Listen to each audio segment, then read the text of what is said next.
Jesus Christ. Why is this so damn low? Oh, that just makes me look like I have a 5 head. God damn. um, it's time for a haircut. Ooh. Hello, Jacksonites, and welcome to I do plan to review this franchise, but a totally random, spur of the moment review that I've been wanting to do for a while now. Sadly, this movie's 25th anniversary has passed us by last year, but still, good a time as any to talk about one of my favorite movies of all time, uh, Starship Troopers. Hi, Vic. Yeah, why am I reviewing Starship Troopers? I have no idea. Other than uh, this is an underrated movie, in my opinion. And while it has its fans and it's directed by a very popular director who is not working in our country anymore, not for a long time, actually. Yeah, I just wanted to talk about this movie, and it's only taken me this long to get around to doing it because this is kind of a special film for myself. So, Starship Troopers is a 1997, the year of my birth, American science fiction action film directed by Paul Verhoeven. Yep, this is a good old Paulie movie. The film is based on the 1959 novel of the same name by Robert A. Heinlein, and the script was written by Ed Neumeyer, who I believe also wrote RoboCop. Yep, he did. Um, Set in the 23rd century, the film follows the story of teenager Johnny Rico and his friends as they serve in the military under the Earth World Government known as the United Citizen Federation. As humanity explores and colonizes outer space, they come into conflict with an alien species known as the Arachnids, leading to an interstellar war. Development of Starship Troopers began in 1991 as a separate project called Bug Hunt at Outpost 7. That sounds very alien esque. Written by Neumeyer. Producer John Davison noticed many similarities between Neumeyer's work and Heinlein's book and asked him to rework the script to more closely follow the novel and gain more interest from studio executives. Even so, development of this movie was slow, with studios remaining non committal on funding the expensive project up to the filming date. Uh, it was released November 7th, 1997, to negative reviews from critics. They perceived the film as promoting fascism, criticizing its violence and the performance of its central cast, and several leveled accusations against Verhoeven and Neumeyer of being Nazi sympathizers. What? Sadly, this did not help the film financially. Despite initial success, the negative reviews and poor word of mouth led to this movie being a box office bomb. With a budget of 100 to 110 million dollars, I believe being the largest budget that Paul Verhoeven ever worked with for his movies, American wise anyway. It only managed to scrounge up $121 million in its entire box office run. Ouch. The poor performance of the film was blamed in part on competition from a high number of successful or anticipated science fiction and genre films released that year, and its satirical and violent content failing to connect with mainstream audiences. Verhoeven believed that the audience's misconceptions about the film were the result of poor marketing that presented Starship Troopers as an action movie instead of a satire film. However, Since its release, Starship Troopers has been critically reevaluated, similar to RoboCop, now that I think about it, and is now considered a cult classic and a prescient satire of fascism and authoritarian governance that has grown in relevancy. And the film has helped to launch a multimedia franchise that includes four sequels, of which I will be talking about, an animated television series, Roughnecks Starship Troopers Chronicles, which is damn near impossible to find nowadays, unfortunately, video games, comics, and a variety of merchandise. So this movie certainly does have its legacy. And like many people have said about certain films over the years, if a film is released and it at first is given bad reviews, at some point in time in the future, it will find its audience and it will make a name and legacy for itself in the future with time. Um, and this is definitely a good example of such. As far as personal history goes, I have a lot to say. Starship Troopers, now I had seen R-rated movies beforehand. I saw this at a very young age. Like I'd seen Terminator, Terminator 2, specifically Terminator 2, True Lies,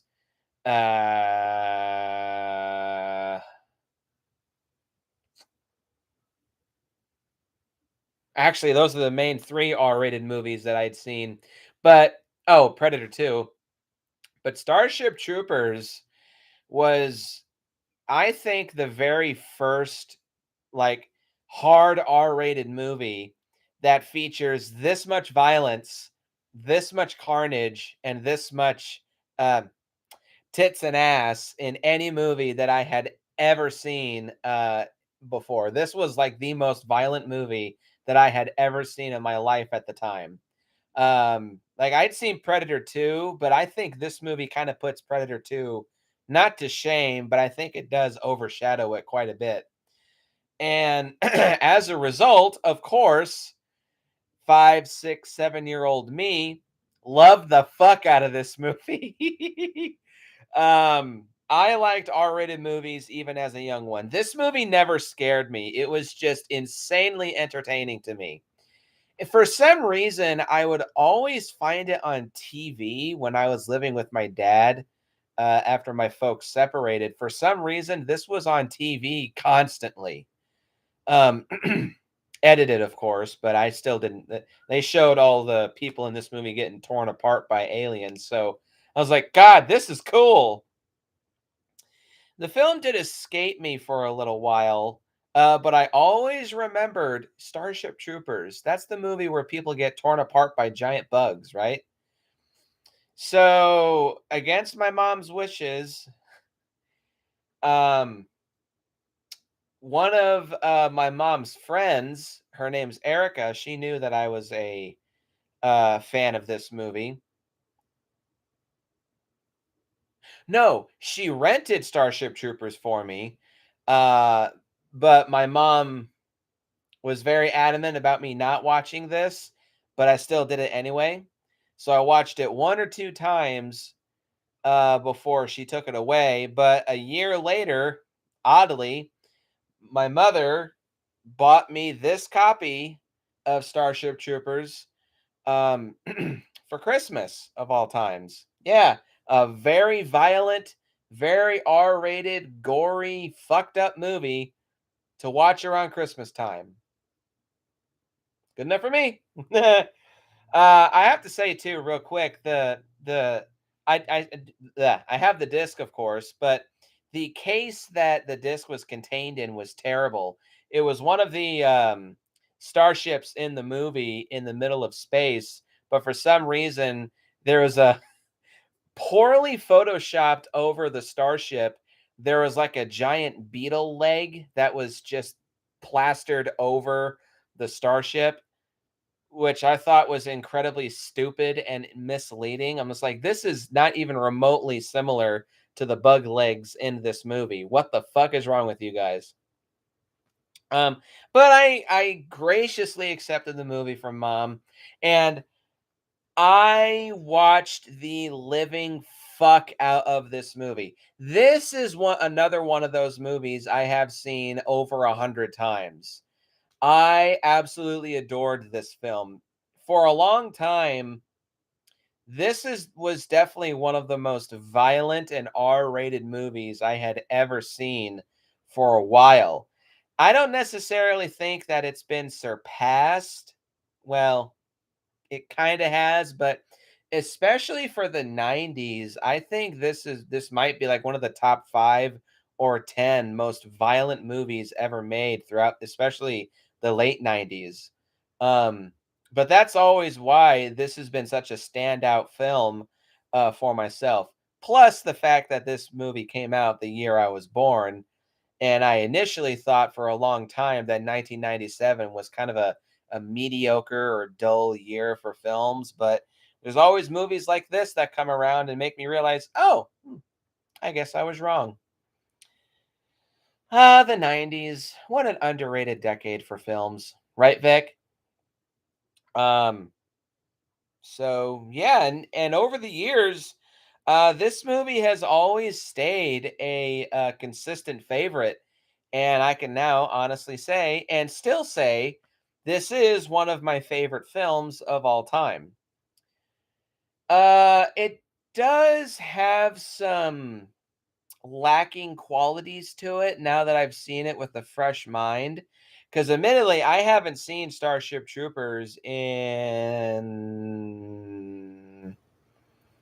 5 or 6, maybe 7 years.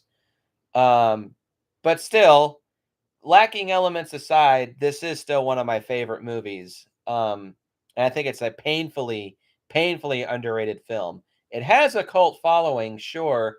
It is a damn shame though that it was such a big flop upon its release. And I think that combined with Hollow Man released the next year was why Paul Verhoeven just did away with Hollywood and went back to Denmark, I think.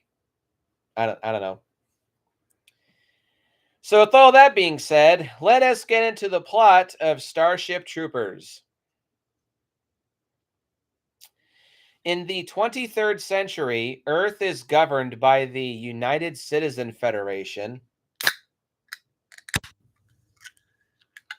a military government founded generations earlier by veterans after democracy and social scientists brought civilization to the brink of ruin. That sounds oddly familiar.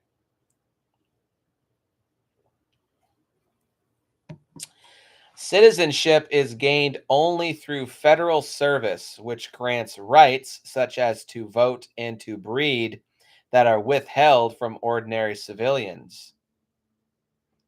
Humans who are now spacefaring conduct colonization missions throughout the galaxy, bringing them into conflict with a race of highly evolved insectoid creatures dubbed arachnids, or derisively, bugs. Despite the protestations of his parents about the risks, teenage jock Johnny Rico enlists as a mobile infantryman to remain close to his girlfriend, spaceship pilot Carmen Ibanez. Their psychic friend Carl Jenkins joins military intelligence, while Isabel Dizzy Flores, who is insanely head over heels in love with Rico, deliberately transfers to his squad. Carmen eventually breaks up with Rico because their career paths separate them, and she has developed a mutual attraction with fellow pilot Xander Barkalow. During training, Rico impresses Drill Sergeant Zim, earning a promotion to squad leader. He makes a mistake during a training exercise, which causes the death of one of his squad and the resignation of another. Consequently, Rico is demoted and flogged, whipped, 10 lashes, drawing blood. Kind of a hard scene to watch. Rico resigns from the military, but reconsiders after learning that an asteroid sent by the Arachnids has destroyed Buenos Aires, killing millions, including his entire family.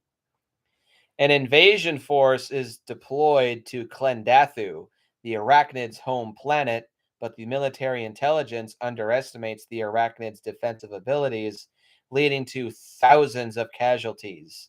100,000 dead in 1 hour, and by the time the entire campaign is aborted, 308 total casualties. 308,000 total casualties. Whew, damn. Badly wounded, Rico is rescued by Lieutenant Jean Radzak, his former high school teacher, but is mistakenly reported dead, devastating Carmen. Following his recovery, Rico, Dizzy, and squad mate Ace Levi join Ratzak's Special Forces unit, the Roughnecks. Rico eventually earns the rank of corporal for his feats against the arachnids, including killing a Titanic tank could say Titanic still tanker bug on Tango Urilla, and becomes romantically involved with Dizzy. No, I don't want to call her that. The Roughnecks respond to a distress call on Planet P, where they reconnoiter a arachnid-ravaged outpost, but are quickly overwhelmed by the bugs. Carmen and Xander recover the surviving Roughnecks by dropship, but not before Dizzy is killed and Rico is forced to mercy kill the mutilated Ratsack. The group returns to the fleet assembled in orbit above P, where Dizzy is eulogized.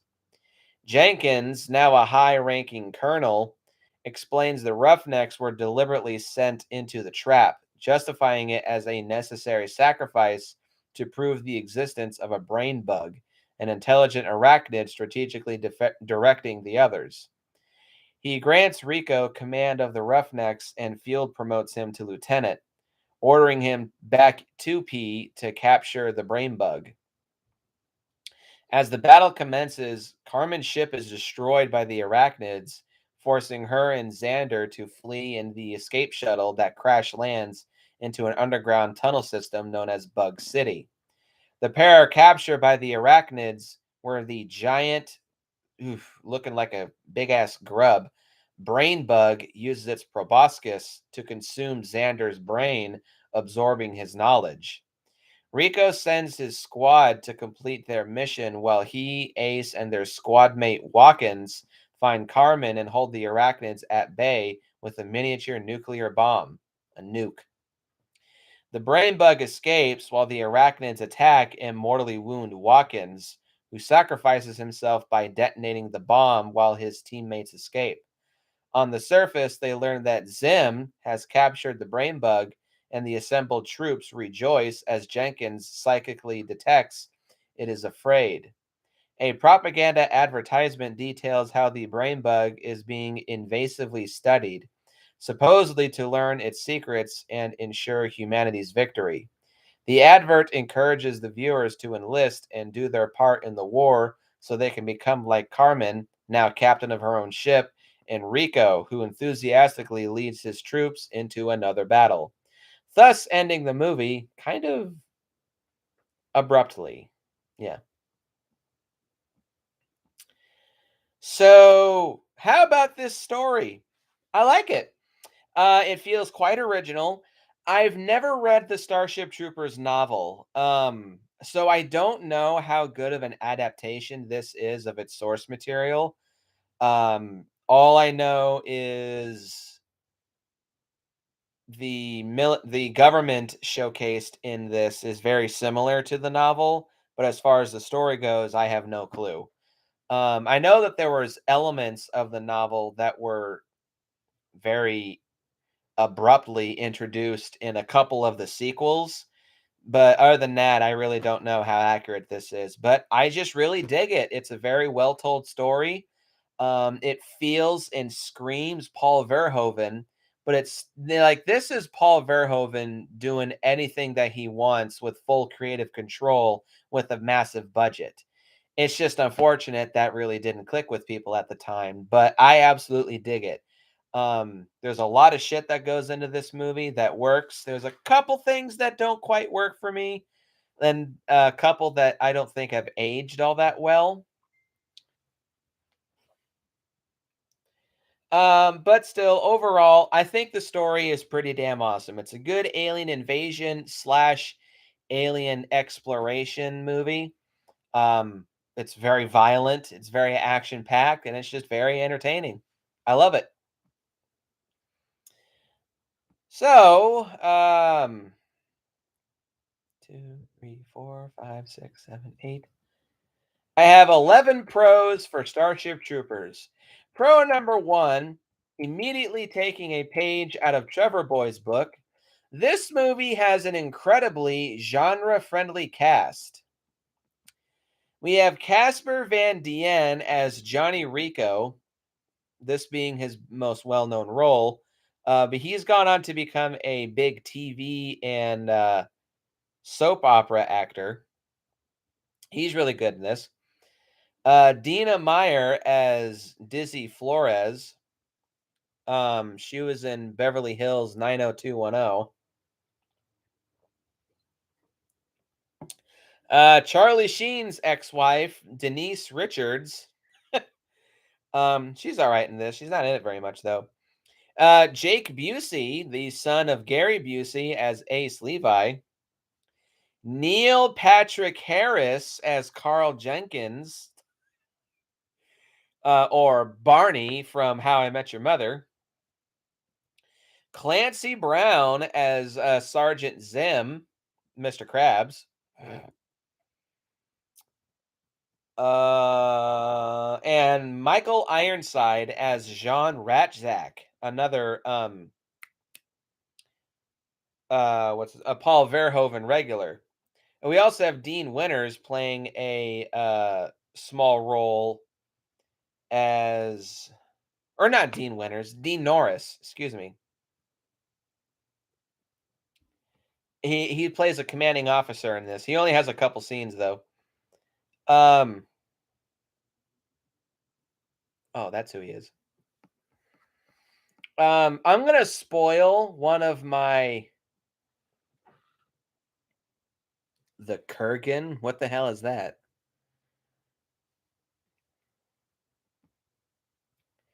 I'm gonna spoil one of my mixed elements right here. I don't really think any of the characters in this movie, outside of one, are anything special. But it is nice to see a. Oh, okay, Clancy Brown. Oh, from Highlander. All right.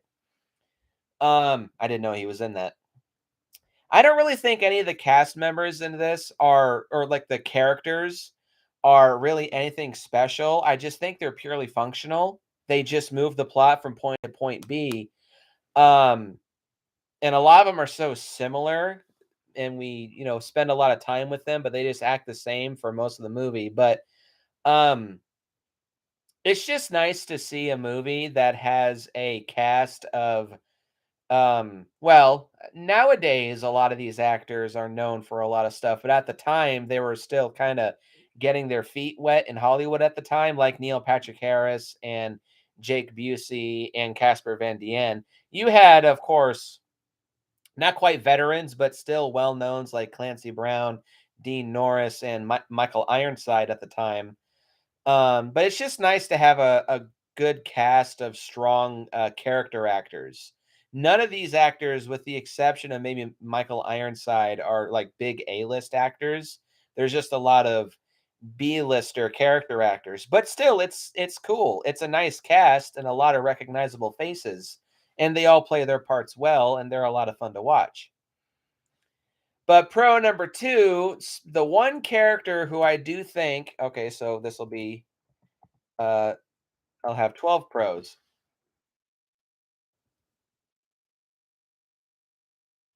Yep, I was right. Uh, Pro number two is Rico, again played by Casper Van Dien. He is really the only actor character in this movie that you grow attached to, and obviously he's the protagonist, and he's a good lead, and he's a good main character to follow. You can tell that at first, he's a bit naive because he does openly admit that he joins the military just so that he can stay close to his girlfriend.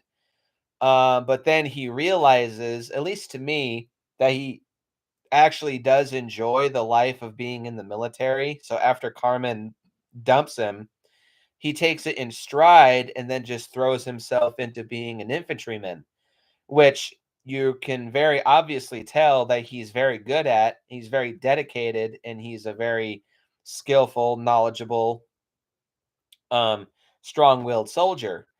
And one aspect about him that I absolutely love is he's one of those characters that can think on his feet. When the tanker bug attacks his group, everyone else is trying to run away because this thing can shoot out essentially lava out of its face. Everybody else is running to get away. Johnny climbs up on top of a rock and jumps onto the tanker bug's back. He shoots a hole into the tanker bug's back and then tosses a grenade inside the hole, jumps off, and lets the thing blow up. Definitely a very much so a think on your feet type of thing to do, but it's great. Um, you do also not only do you buy his like dedication to the military simply as a way for him wanting to prove himself, but you do also get a certain sense of sympathy for him because his entire family and home is wiped out by the arachnids when Buenos Aires is destroyed. So you do feel a bit of sympathy for him, and you feel like him joining the military to fight the bugs. It's not just to prove himself. It's there's also a little bit of revenge in there. But I think it's well done, and it's believable. So Rico is a good character. He's a strong lead. He's a good soldier, and he's a lot of fun to watch.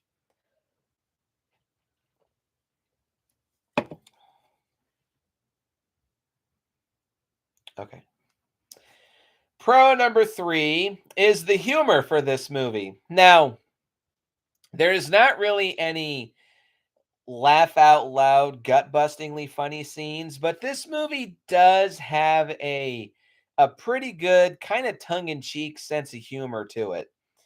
Um, Mainly it just has to do with the camaraderie and the spirit that all the characters have because they're all in the military. They're all trying to be serious, but they also have like this chemistry and this jokey nature that they're just constantly fucking with each other all throughout the movie. Like one example, when Rico's getting a tattoo on his arm, he's just like, "Oh God, this hurts." Ace comes over and says, "Well, then I got something that'll make it hurt just a little bit more," and then he pours a bunch of whiskey all over his tattoo. um, Speaking of Ace, one scene that cracks me up is when Diz, Johnny, and Ace are joining the Roughnecks. Um, Ace goes up to this one chick and says, "So I hear your lieutenant is a real nutbuster." She just turns around and slugs him across the face, sends him flying. She's like, "Nobody talks about the lieutenant like that. Saved my life." Then he gets up. He's got this sheepish look on his face, and he's just like, "Well, he sounds like quite the guy." Ace is one of those guys that says the dumbest shit at the wrong time. So him getting that punch to the face was kind of cathartic for myself. Um, but again, the humor is not gut busting, but I definitely get a tongue in cheek sense of humor from the characters from this movie. And it's a lot of fun to watch. It's not, again, nothing special, but I think it's funny. Trying to think. Oh, here's another funny scene. Carmen looks up her math scores when she's about to graduate high school, and she's got like a 97% in her math. Then Johnny looks up his own, and it's at a measly 35%. And then Carl walks up behind him and says, like, "Ooh, 35%, very nice." And then enlarges the number into big, bright, blazing numbers and letters. Johnny Rico, 35% math score for everybody else to see. And they start clapping and making fun of him. And then Johnny just goes, Carl. Sorry, turns it off. um, what else is funny?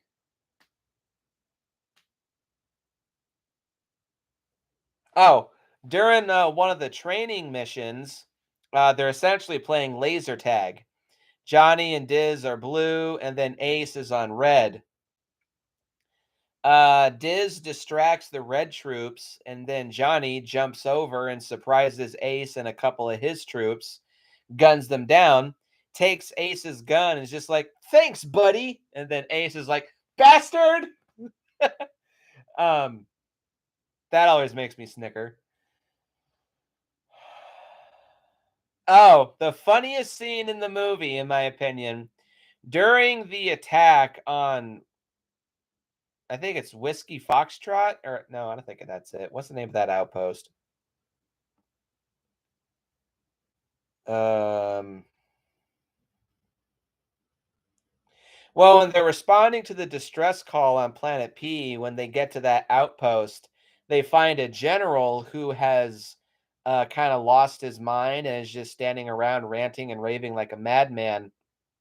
When Johnny shoots a flying arachnid and like cripples it and kills it, as the carcass is flying down, the general is just standing there like, "No, no, no." Then the carcass comes in, smashes into the general, and all you see is a blood smear all over the floor and a big crash as the arachnid just tears this guy to pieces. And then Ace and Johnny, they look at each other and they each give like this, "Sucks to be you."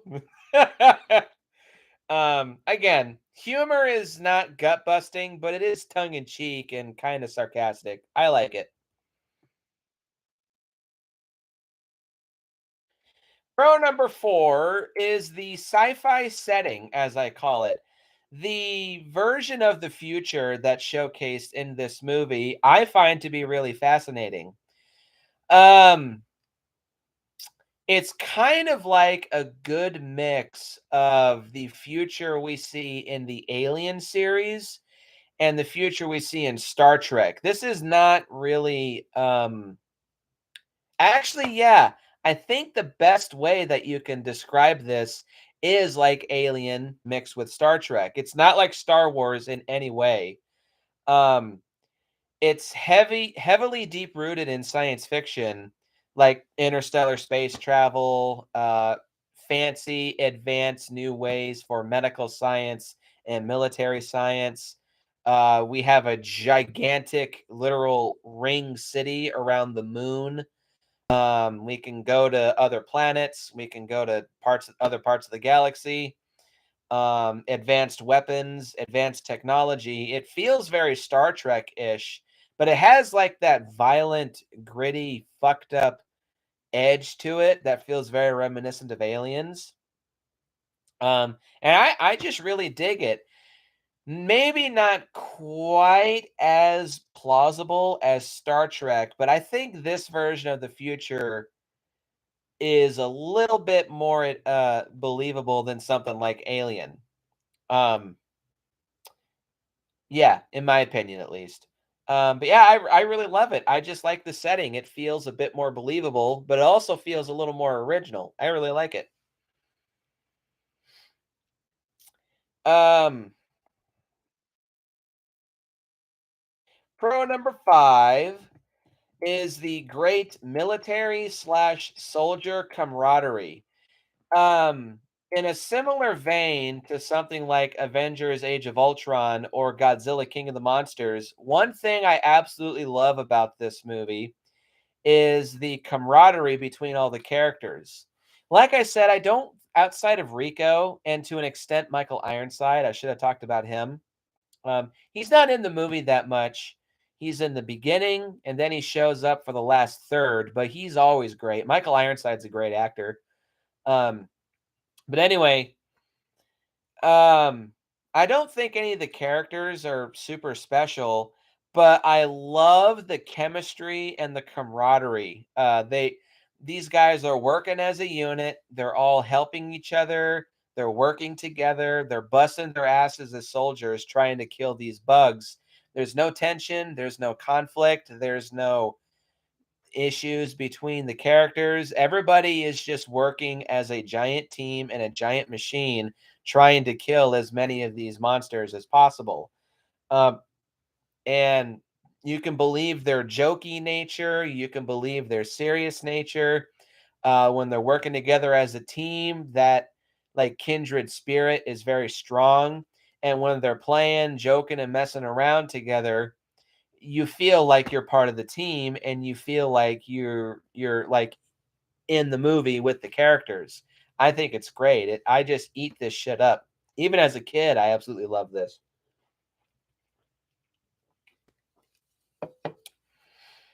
Pro number 6 is the great production design.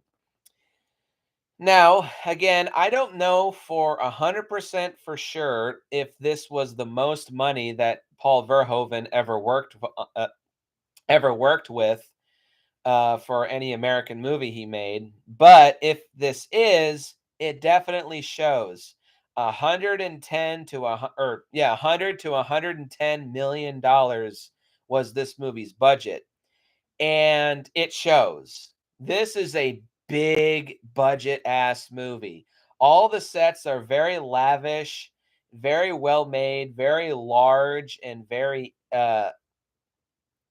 what's the word? Very articulate and very busy and very full, but they're all very well constructed. They're very well detailed. They look great. They looked lived in and used. They look believable, and they really help sell the realism of this world and making it feel like a plausible possibility for humanity's future. I really love it, but also the ship sets look great. The outpost and military base sets look great. Um, the planet sets, not really sets, but still, look really great. All the different planets that, well, no, Planet P and then Klendathu, they all look believable as being alien worlds. Even though, sure, well, duh, this was just shot on Earth, but Verhoeven does a great job of making the different planets look like something other than Earth. It's all believable and really, really good. Not talking about the effects or the monsters quite yet. Um, but overall, the production design is great. This movie cost $110 million, and it shows. A lot of money was spent on making this movie look big and badass and bombastic, and I think they succeeded. So good on them.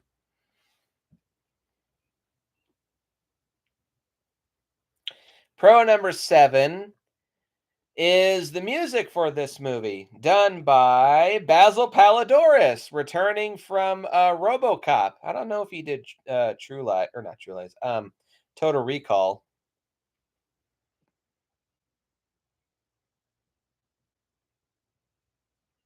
Oh no, he did not. But still, yeah, returning from RoboCop, Basil Palladores gives us another really good musical score for this movie. Not as much to say about it in terms like compared to RoboCop, but it's still a very good score. It sounds very militaristic. It sounds very triumphant and very bombastic and badass. It lends itself very well to this movie's propaganda satire. More on that in a minute. Um, but it's a little more suspenseful when it needs to be. um, it adds tension to the film when it needs to. It accentuates the action scenes. It accentuates all the propaganda scenes. Um, Overall, yeah, it's a very good score. And there are some moments throughout the film where the music sounds very reminiscent to some of the music from RoboCop. Not the RoboCop theme itself, but a lot of the action music that plays when RoboCop's going around gunning people down. It does sound very similar, so I wouldn't be surprised if Basil used a lot of the same people that was used on RoboCop to do the score for this film as well. Hey, if it ain't broke, don't fix it. Not a bad thing by any means. This movie's music Even though it sounds similar to RoboCop, it still does sound like its own thing. If you hear this, you're just like, "Oh, that's the Starship Troopers, theme," and it's great.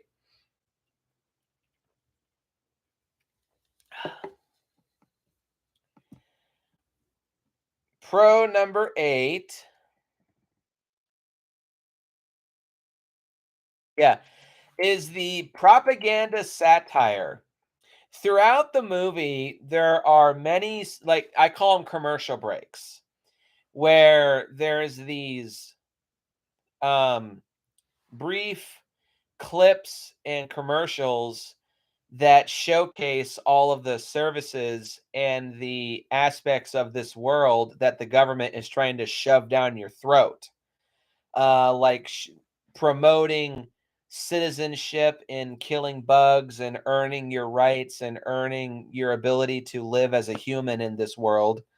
Like messages of, hey, join the military, or if you're psychic, come join the military and expand your abilities. Because yeah, psychics exist in this world.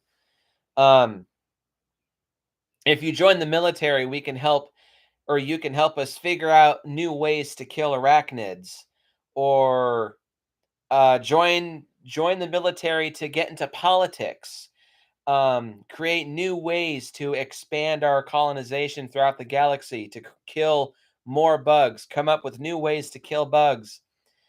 It's shoved down your throat, but in a very good way. Paul is showing how militaristic and authoritarian this universe's government is without blatantly just saying, yeah, this government is, I don't think they're Nazi sympathizers, but it does feel a little similar to communism, just a little bit. How this government is essentially, you have to serve the military in order to earn extra rights to vote and even to have kids. Well, I mean, I don't think that's entirely a bad thing, but um, it is shoved down your throat. But I think it's done in a good way. It's done in a very Paul Verhoeven style. Uh, uh, Maybe not quite as good as RoboCop, um, but in a very, very similar manner. Definitely more than Total Recall, in my opinion. Not a bad thing, but yeah, the satire in this movie is quite well done, in my opinion. Pro number 9 is this movie's got some pretty damn good action scenes. There's surprisingly not as much as I thought that there was when I was a kid, but there still is a good amount to get your blood pumping and your adrenaline going. Um, well, we have a football game, which is kind of an action scene. We have all the training scenes in boot camp, which are fun. They start out with laser tag. Then they do obstacle courses, which is fun. Oh, that's another funny scene. Real quick, one definitely like that. This is a moment that'll get you to laugh out loud when Ace and Johnny are running through obstacle courses and just talking shit and talking shit.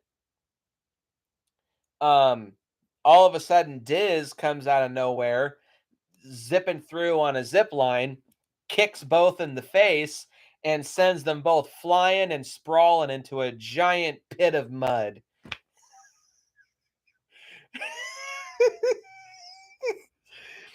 Okay, that's probably the funniest moment in the whole movie, in my opinion. But anyway, yeah, the obstacle course is fun. Then they do a live fire exercise, um, which results in someone being shot in the head, which is a pretty horrific and shocking scene. But that it's brief, but it is still cool. Then we have the attack on Klendathu, which does feel like a bit of an abridged version of the first hive scene from Aliens, but it's a good showcasing of how threatening and scary the arachnids are, because they just absolutely kick the living shit out of the infantrymen in this scene. Dozens of people are torn apart, fucked up, and slaughtered Again, 308,000 people are killed in this attack. But it's a fun action scene, lots of bullets flying, lots of arms and legs being torn off, lots of people getting killed, lots of bugs getting killed. It's fun and it's quite shocking. Then we have the campaign on Planet P, where arachnids are firebombed, but then the mobile infantrymen go in and they mop up the leftovers. Again, bugs are gunned down left and right. We have the tanker bug that comes out of nowhere and gets destroyed. Then we go to the outpost scene, which is probably my favorite action scene in the whole movie. All the roughnecks hole up inside this outpost, and they're completely surrounded by thousands and thousands of arachnids that are trying to storm the outpost walls. Left and right, roughnecks are gunning down bugs by the thousands. There's even a couple turrets around the outpost that are gunning down bugs. It's a lot of fun, but they slowly end up getting overwhelmed. And then there's the arrival of 4 or 5 tanker bugs that just tip the odds in their favor. But all the characters get away. Well, not all of them. But it's a very harrowing and very intense action scene. But it's a lot of fun. And then we have the raid on Bug City when the brain bug is discovered and when the nuke goes off. That's a nice, fun, climactic action scene. Not as good as the Outpost one, but it's still pretty harrowing. So, overall, the action scenes are a little short, but there is a decent amount spread out throughout the film. So, whenever it does happen, it's um, it's short but sweet in a good way. Normally, that doesn't work for me, but I think in this case, it does work.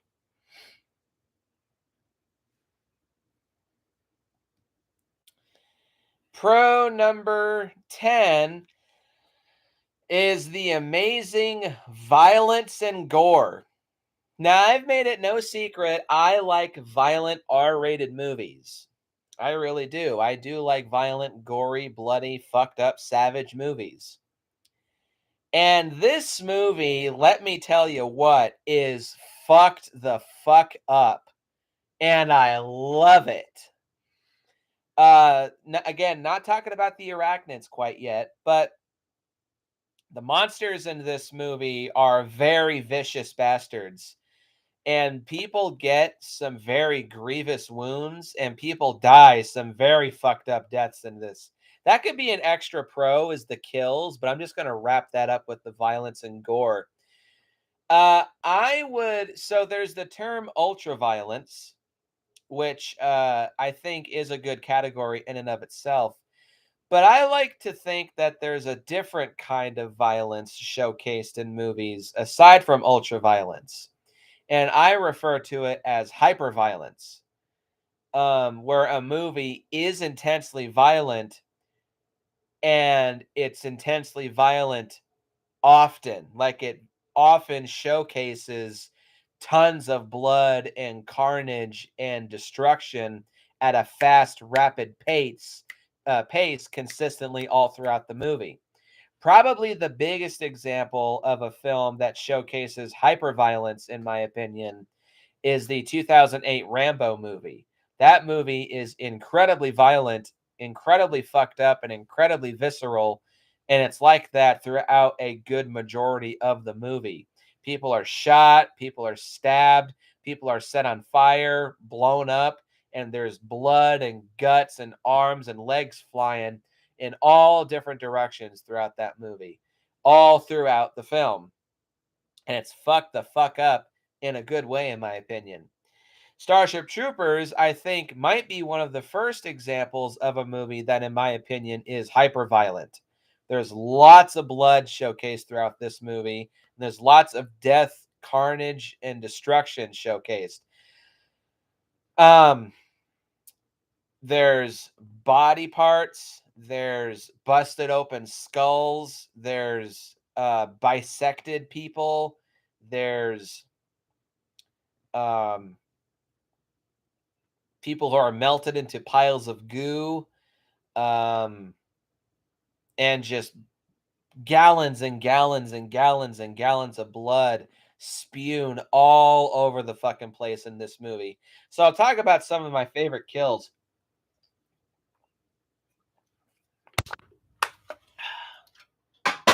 Damn it. Missed.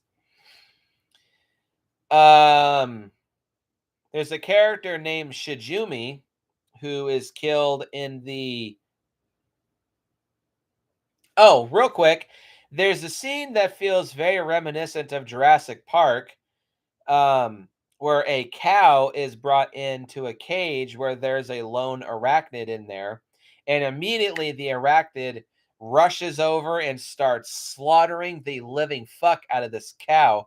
It's censored where it's happening, but you can still see blood spewing and flying everywhere, and parts of the cow and legs of the cow just going up in pieces all over the fucking place. Even though it's censored, it's still incredibly shocking. But Shijumi first gets his leg torn off, and then another bug um, bites him and tosses him over, and then he's swarmed by 6 or 7 arachnids that just tear him to pieces. Again, arms, legs, and body parts flying all over the fucking place. Um, when Rico is injured, he guns down an arachnid that he thinks is dead. But then the arachnid comes back to life at the last minute and bites down on his thigh. And uh, the arachnids have these long mouths that have these really sharp, angular hooks at the end of their mouths. So in its upper jaw, the bug smashes it down into Johnny's thigh, and it's completely impaled. He rips it out, and there's a gigantic gaping hole in his thigh, and it's just pouring and gushing blood all over the place. It's very shocking and visceral. And then you see, ooh, that hurt. Um, the aftermath of Klendathu, again, people are just absolutely eviscerated. Blood and arms and legs and heads and body parts and pieces of torso and guts spewed all over the fucking place. It is so gnarly and so visceral. And then there's a scene again after Klendathu where you see all the wounded people with missing arms, missing legs, gigantic gashes and cuts into their armor and torsos, head wounds. It is so gnarly and visceral. It's not even funny. There's one guy who gets on the attack on Planet P. There's a guy who gets swooped up by a flying arachnid. These have wings and stingers, so he gets slurped up and impaled on the arachnid stinger. Um, but then he gets shot and there by Ratsack, and there's a giant burst of a squib that kills him upon impact. But those flying arachnids, not only do they have stingers, but their wings, I think, are like razor sharp. So there's a couple guys that get killed in the outpost when they're not paying attention. The arachnids fly by and so cleanly just slice off their heads, and they just go.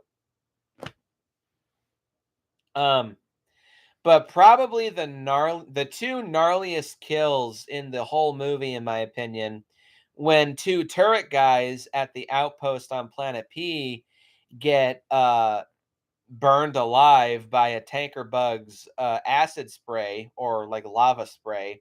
They get completely coated, and you can hear them screaming in pain, but they're slowly, literally just like dissolved and melted into puddles of goo. It is so shocking and so visceral.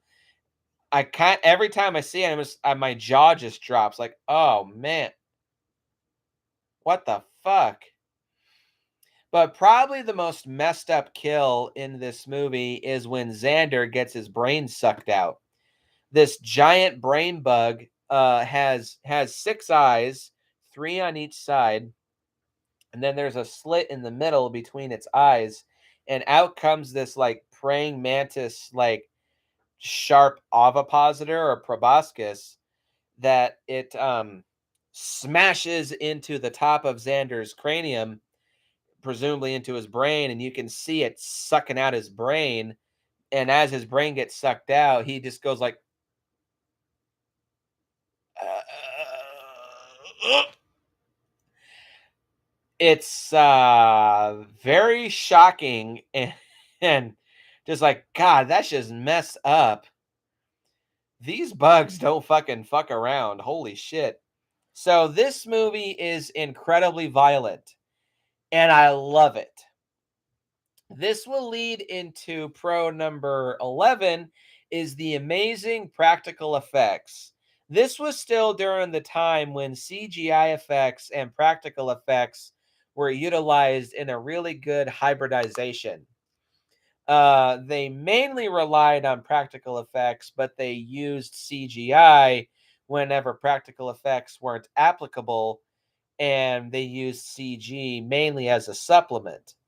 They're a lot more liberal with the CG in this movie due to the film's increased budget, which, according to Paul Verhoeven, um, nearly half of this movie's entire budget was committed to the extensive CG and practical effects required for the arachnids. Now, let's see. Who did the effects? See if I can find it.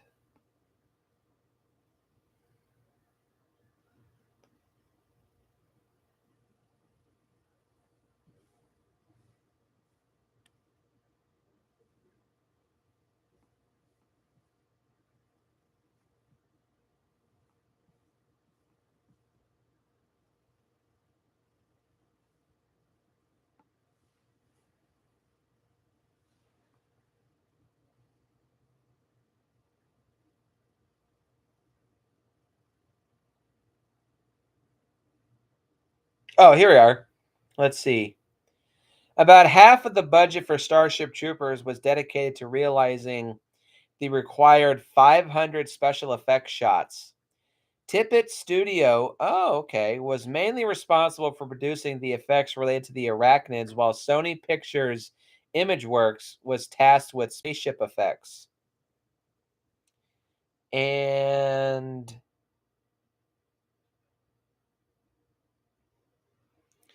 ILM, Industrial Light and Magic, Boss Film Studios, and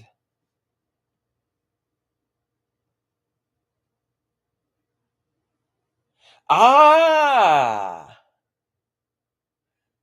while the CGI was the main method of realizing the creatures, some practical effects were built by Amalgamated Dynamics, including two full scale mechanized warrior bugs capable of lifting adults in their jaws, as well as the brain bug at the end of this movie, too. That's fucking cool.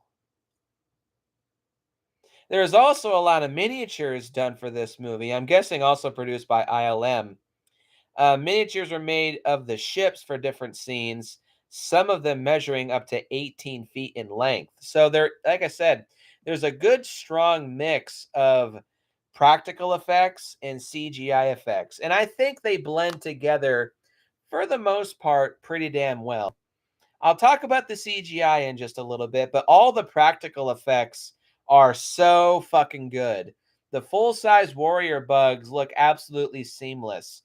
They look great, they look real, they're very badass looking, and they're very well designed. Um, the practical brain bug, well, all you really see of the practical brain bug is its face and its head, but it still looks really great. It's very expressive. Like you can tell a lot by what it's thinking, just through its eyes. It's very goopy and slimy, and it looks like if Jabba the Hutt was an insect. Um, I love it. Um, and a lot of the blood and gore in this movie is also practical. There's some CG blood, but not as much as I thought that there was. A lot of the arachnid blood is CG, but there is also some practical arachnid blood, which is green or orange, a little reminiscent of Tremors. Um, and it's all gooey carnage candy galore. And of course, there's a shit ton of practical gore as well. All the body parts are real, all the dead, dismembered, eviscerated corpses are real. There's a lot of real, well, not real, but practical blood. It's again very visceral, very gnarly, and a lot of fucking fun to watch. This movie has some amazing special effects, in my opinion, and definitely some of the best special effects for the 1990s. All really fucking good. And the last pro number 7, is the arachnids themselves. This is one of my favorite race of invasive alien antagonists in any franchise in all of cinema history, in my opinion, because there's no aspect of sympathy, there's no aspect of admiration or sense of awe with these aliens. They are just, well, not really mindless, but they are just rampaging, destructive monsters. And I love them. I'm a big fan of insect monsters, like giant bugs, are just so awesome to me. And the Ultraman franchise has a lot of insect kaiju, and whenever there is one, I just eat it up. I love the idea of a giant bug as a monster. It's part of the reason why I like them so much, and eight-legged freaks. Um, there's hang on, they have a number here too. Oh shit! God damn it!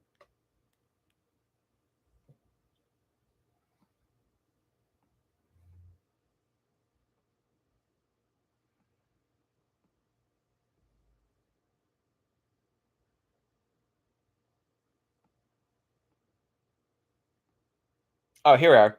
The final designs for the film included warrior bugs, tanker bugs, plasma bugs, hopper bugs, and the brain bug.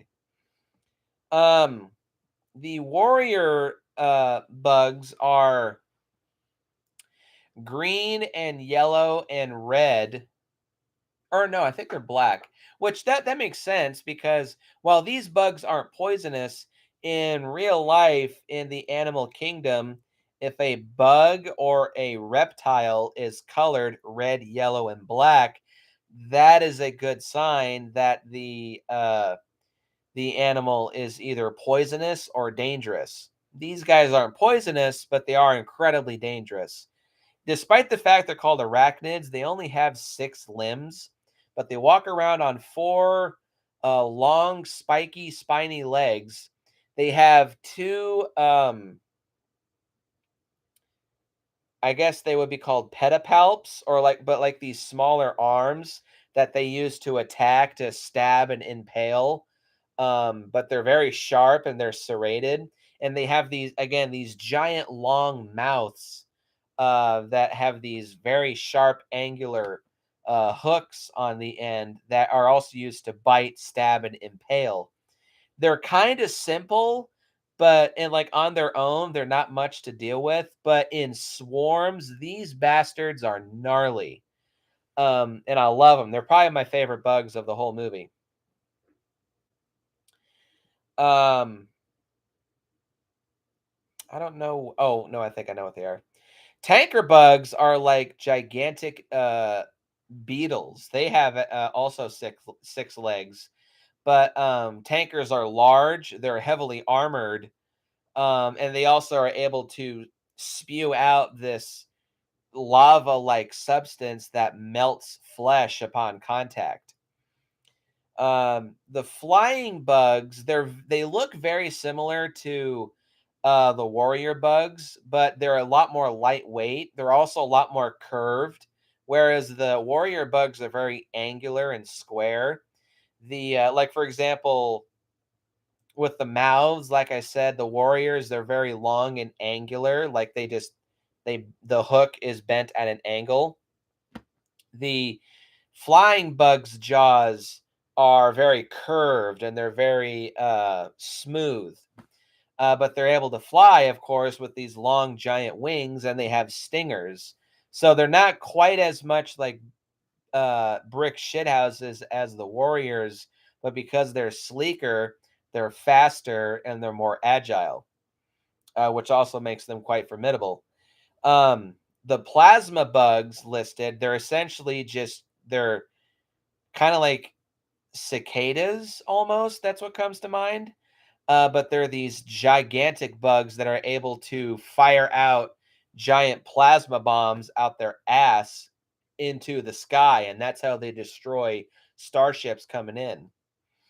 Um, Hopper bugs, I think those are just so because the brain bug is so big. Well, the brain bug in and of itself, it just I already talked about it. It looks like a giant grub with a sharp proboscis and six eyes, but it's so fat and it's so big, it can't walk around on its own legs. So the hopper bugs have to crawl around underneath it and carry it wherever it wants to go. And I don't think they're a danger to humans, but they just look like, well, they're compared to the other bugs, they're small, but they look like giant cockroaches the size of a black lab. And they kind of give me the skeevies. But all the bugs are so well designed and so well detailed and well executed as monsters. They're scary, they're threatening, they're intimidating, they're very visceral and violent and messed up. You do not want to mess with these guys in real life unless you have a good assortment of weapons at your disposal. I love the arachnids; they're so damn cool. And there's a good large variety of different bugs showcased in this movie. So you get a good sense that it's not just wave after wave after wave of the green and yellow warrior bugs. There's a large variety to them, and that adds some good spice to the film. So I love the arachnids. With all these great things to say about Starship Troopers, I have two mixed elements and I have two cons. Well, I already talked about the one mixed element is that most of the characters are just purely functional. That's okay, but I do think it's just like, aside from Rico, none of the characters are really that memorable. Their camaraderie is good, the chemistry is good, their witty banter with each other is good, but they're just kind of meh. They're here just to move the plot along, but that's fine. But the second mixed element is the CG and green screen effects. Some of them look good and some of them look dated. Namely, the green screen effects, I think, are the ones that look the most dated. Um, Mostly in the outer space stuff. There's are some shots in space that look very strong and very believable, but when there's a lot of fire and a lot of explosions and a lot of bug plasma going all throughout the place, some of the green screen effects look just a bit shaky and a bit dated. And then there's the CG effects. Contrary to what most people think about CGI, CG at night looks better than CG during the day. I think this movie has the opposite problem. I think the CGI looks its weakest at night. It looks, I don't want to say unfinished, but I think that just is the weakest CG. The attack on Klendathu is when the CG looks its weakest, namely for all of the warrior bugs. The plasma bugs look fine, but at night, all of the warrior bugs, they look very cartoony. And when they're in swarms, they kind of blend together and it looks kind of muddled. It just looks like a swarming, seething mass of legs and mouths. It just looks kind of eh. But during the daytime, I actually think the CG looks very strong. It's very well lit. A lot of the stuff is more well detailed. There's a couple shots that look kind of cartoony, but I actually think for the most part, during the day, the CGI is quite strong. So, not a huge problem necessarily. This the CG and green screen stuff, heavily used at the time. And because this movie had a big budget, There is a lot of work and time and money funneled into making them look good, but there just still are some things that don't age well here and there, but not a big issue by any means. Con number one, I do think the pacing on this movie, I label it as it's a bit haphazard. It kind of jumps back and forth between being more slow and being very fast, namely with the action scenes. I do think the action scenes, they don't feel rushed or clunky in my opinion, but the action scenes I think are just a tiny bit too short. It is a good case of slow or short but sweet. So I like that aspect of the action scenes. They still are very visceral, harrowing, and entertaining and exciting, but I still think they're just a little bit too short. Like it kind of feels like the movie wants to hurry up and show all these big bombastic action scenes and then focus on the characters and the story and take its time. In developing the universe and the world building and the characters, that's fine, but I do think the movie just spends a little bit too much time on the characters and the story. I want to see a little bit more of the action stuff and see a bit larger variety of bugs and like watching the just having more bug screen time in my opinion, which I think is a bit too low. Um Again, not a huge problem, but I do think that is a legit con. That's not a mixed element whatsoever. I do think the pacing is just a bit off. But the biggest problem that I have with this movie, the whole love triangle slash romance subplot with um Johnny and then Carmen and then Diz and then Xander, it just feels a bit pointless and forced. I don't really give a shit about these guys' romantic drama. I just want to see infantrymen going down and gunning down bugs and setting up this world and exploring it. This movie has a lot of that. It's just unfortunate that these stupid love triangle and romance elements are thrown in just to give the movie a little bit of extra drama, which I don't give a fuck about. Um, Not a big problem by any means. I can put up with it when I'm watching this movie, but that's the one element that I definitely would have requested Paul Verhoeven not include if I was to work on this movie back in the day. I'd be like, "Can you just like not Paul, can we not have this please? Let's just watch soldiers kill aliens." That's what everybody wants to see. Not this boring bullshit romance drama. Um, so with all that being said, Starship Troopers is still one of my all-time favorite movies. It's not quite as strong as I used to think it was. Like I said, there's a couple aspects of it that I don't think have aged well. But this is definitely a damn solid movie, an extremely underrated sci-fi movie in my opinion. Again, it has its fans, it has a cult following, but I still think that this is a very underrated and underappreciated movie. Potentially is Paul Verhoeven's most underrated film. No, that's Hollow Man, but this one's very close behind. Sadly, I will not be giving this movie a perfect 10 out of 10. I wanted to, but I'm going to give this the closest I can give to it, which is a 9.5 out of 10. Starship Troopers is a fun flick. I highly recommend it. Go check it out. Um, with all that being said, post your comments down below and let me know what you think. Hit the like button and hit the subscribe button and share this video with your friends. Next time, making a return to Super Kaiju Binge. Well, with the return, because I think I've decided that this year, I think I do want to finish Super Kaiju Binge, at least reviewing all the movies. But for the return, I want to make it something big and special. And to quote the marketing for this movie, I guess sometimes Size really does matter. And I will see you guys in the next video.